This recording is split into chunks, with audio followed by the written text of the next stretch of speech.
నమస్తే, welcome to KK news. నేను Sridevi. YCP నాయకురాలు మాజీ మంత్రి విడుదల రజనీ వ్యవహారం మరింత బిగుసుకునే అవకాశం కనిపిస్తోంది. ప్రస్తుతం రజనీపై పల్నాడు జిల్లా యార్లపాడుకు చెందిన శ్రీలక్ష్మి స్టోన్ క్రషర్ యజమానిని భయపెట్టిన ముడుపులు కేసు కొనసాగుతోంది. దీనిని ఏసీబీ అధికారులు విచారిస్తున్నారు. అయితే ఈ ఒక్కటే కాకుండా మరిన్ని విషయాలు కూడా రజనీకి చుట్టుకునే అవకాశం ఉందని పరిశీలకులు భావిస్తున్నారు. ఆమె మంత్రిగా ఉన్నప్పుడు అంతకు ముందు కూడా ఏ వ్యవహారాలు జరిపారన్న కోణంలో అధికారులు విచారిస్తున్నారు. ఈ కేసులో రజనీ మరిది విడుదల గోపిని అధికారులు అదుపులోనికి తీసుకున్న విషయం తెలిసిందే.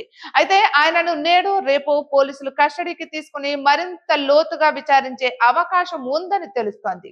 ఇక ఈ విచారణ కేంద్రంగా రజనీ వ్యవహారాలన్నీ పూర్తిగా రాబట్టే అవకాశం ఉందని తెలుస్తోంది. తద్వారా ఒక్క స్టోన్ క్రషర్ కేసు మాత్రమే కాకుండా రజనీ వ్యవహారంలో మరిన్ని అంశాలను వెలుగు చూసే అవకాశం కనిపిస్తోందంటున్నారు.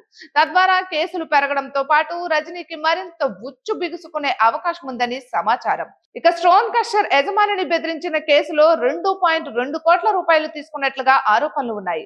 అయితే ఇలానే ఇతర క్రషర్ యజమానులను కూడా బెదిరించి ఉంటారని, అయితే వారు ఏ ఇతర కారణాలతోనో బయటకు వచ్చే అవకాశం లేదని, ఇప్పుడు గోపిని విచారించడం ద్వారా మరిన్ని విషయాలు వెలుగులోనికి తీసుకురావాలన్నది అధికారుల వ్యూహం. ఇప్పటికే విచారించి ఐపీఎస్ అధికారి పల్లె జాషువా కూడా గోపిని కీలక వ్యక్తిగా పేర్కొన్నారు. ఒక్క శ్రీలక్ష్మి సంస్థ నుంచే కాకుండా ఇతర సంస్థలను కూడా బెదిరించారని ఆయన చెప్పుకొచ్చారు. అయితే ఆయా విషయాల్లో తన ప్రత్యక్ష ప్రమేయం లేదని చెప్పినట్లుగా ఇటీవల అధికారులు తెలిపారు. ఈ క్రమంలో విడుదల ఫ్యామిలీ ఇంకెంత మందిని బెదిరించింది, ఎంతంత వసూలు చేసిందన్న విషయంపై అధికారులు ఆరా తీస్తున్నారు. దీని ప్రకారం రజనీపై మరిన్ని కేసులు నమోదు కావడం ఖాయమని తెలుస్తోంది. ఇటువంటి మరెన్నో వీడియోస్ కోసం కేకే న్యూస్ తెలుగు ఛానల్ ని సబ్స్క్రైబ్ చేసుకోండి.